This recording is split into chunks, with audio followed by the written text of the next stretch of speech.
Hey, what's going on, everyone? This is a quick review for the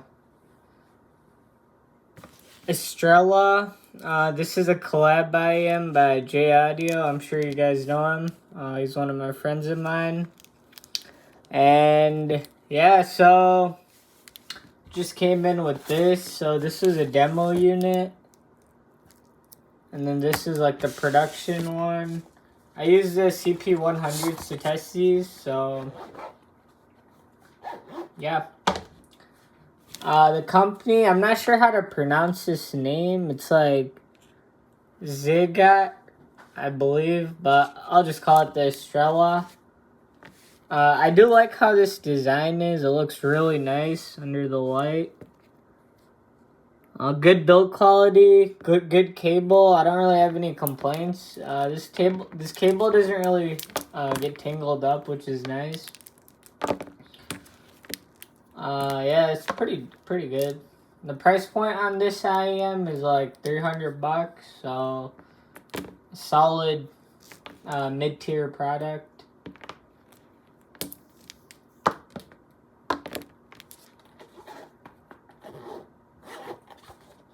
And then comes with some ear tips, some other stuff.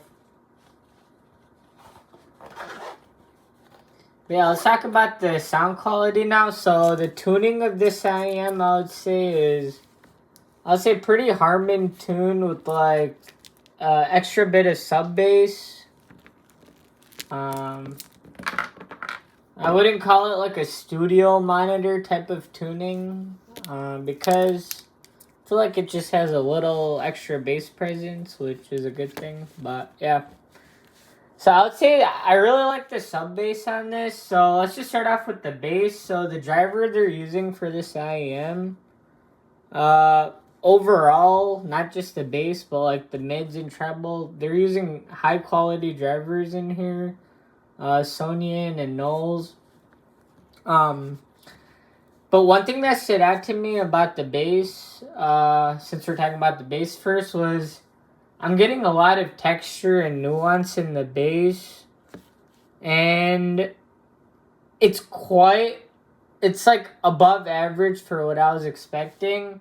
Because if I'm listening to a track like Hulu by Pierre Bourne or Finally Rich by Chief Keef, I'm just getting like a lot of texture in the bass.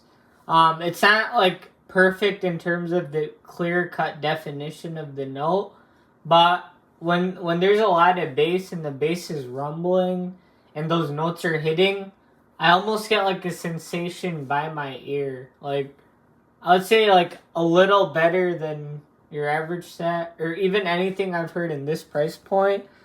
The Moondrop S8 didn't have this type of bass. The Blessing 2 didn't have this type of bass. I don't think the Variations had this type of bass or the Manger Top. But the Manger Top maybe had a little bit of a better definition. But I'd say like this is a unique sounding set in the bass. I was getting like I felt like I was hearing low bass, which I haven't really heard from an IEM that costs only $300. So I would say the bass, I would rate it pretty high in terms of just the quality of the bass and the way the hits come across and how I feel them. Just really good. I think he did a really good job because I don't think he threw a bunch of drivers in here and just tried to reach a target. I think he took his time to listen to it and make sure it really sounds right before drops the IEM. So yeah, I would say for me, like the bass was one of the most special parts about it because you can buy an IEM that costs $200, $300, $400, and I feel like the bass is sometimes not at the level I'd want it to be. But this performs in the bass department.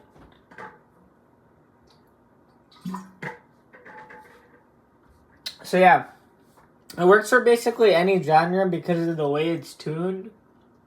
And I think mine and his tuning preferences sort of align because we want sort of like that neutral sound with good bass, smooth but extended treble, and vocals will just pop out the right amount but not be overwhelming.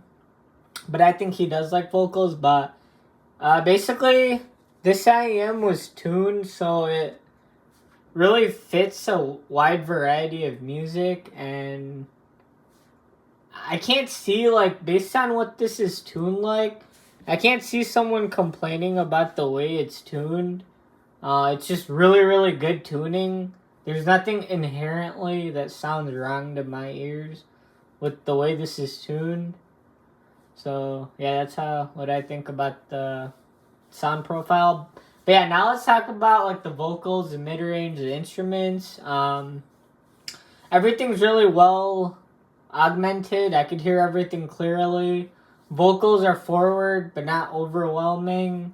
They just pop out like almost like a studio monitor, just in terms of the vocals, in terms of the positioning. The instrument separation and layering and stuff, I thought it was decent. For this price point, I thought it was appropriate.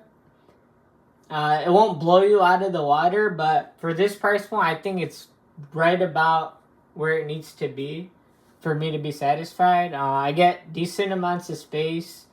Nothing's completely cluttered. Everything sounds about right to me.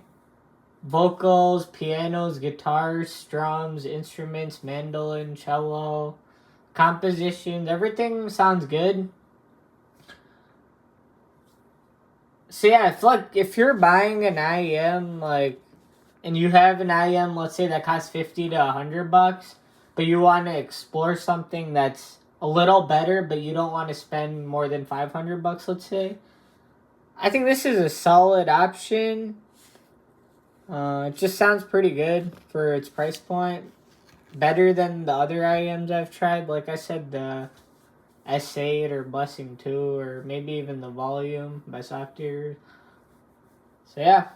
And then the last thing is the treble. So I don't think I brought it up. So I believe, so from my understanding, I don't know, I think this is what he did, but from my understanding is if you want a smoother treble response, you use Sonians in the mids and the treble. But if you want a little bit of a bite, I think the Knowles drivers always have a little extra treble for some reason. I'm not sure if it's because of the way their driver works or is made. But basically, sometimes Knowles is good in the treble because it adds a little bit of a bite. So this has Knowles and Sonian. So I think the way they meshed the drivers together were really, really good, because it provides a very, very smooth sound. And if you heard a lot of different drivers, like Sonian has a very, very smooth sound. Whether you listen to a $5,000 IEM or $2,000, like, their drivers just sound smoother. And then Knowles adds that extra bit of crispiness. But yeah, so the drivers in here are good quality. And the tuning was pretty meticulous. I don't think it was just pushing a product out to the market. So let's talk about a little bit about the soundstage imaging in detail. So the soundstage, I would say it's not three-dimensional completely. It's slightly out of your head. Imaging is precise, but not particularly like pinpoint, but it's still pretty good. For the price, I think it performs. And then details, I'd give it like probably a B plus to an A- in that range. Nothing more, probably nothing less. Yeah. So basically, I guess to get better sound quality, you would have to just spend more, I guess. But if this is your price point, can't go wrong with these. So compared to even some more expensive IEMs like the Supernova, or I guess even the Variation Manger Top, the Helios, I still think this provides a really unique bass response. And it has a dynamic driver, so I'm sure you guys know how the bass sounds on those. It's quite different from bone conduction or balanced armature unit. So I would recommend these. These sound amazing. They fit good in my ear. The design is nice. Pretty cool looking. Nice and stylish. So overall, I'd give these, I think 8.5 out of 10 seems appropriate for these. That's like a solid rating. And yeah, if you guys have any questions, let me know. Hopefully you guys enjoyed this video. And I did enjoy listening to these. So yeah, hopefully you guys found that helpful, and I'll catch you guys in the next one.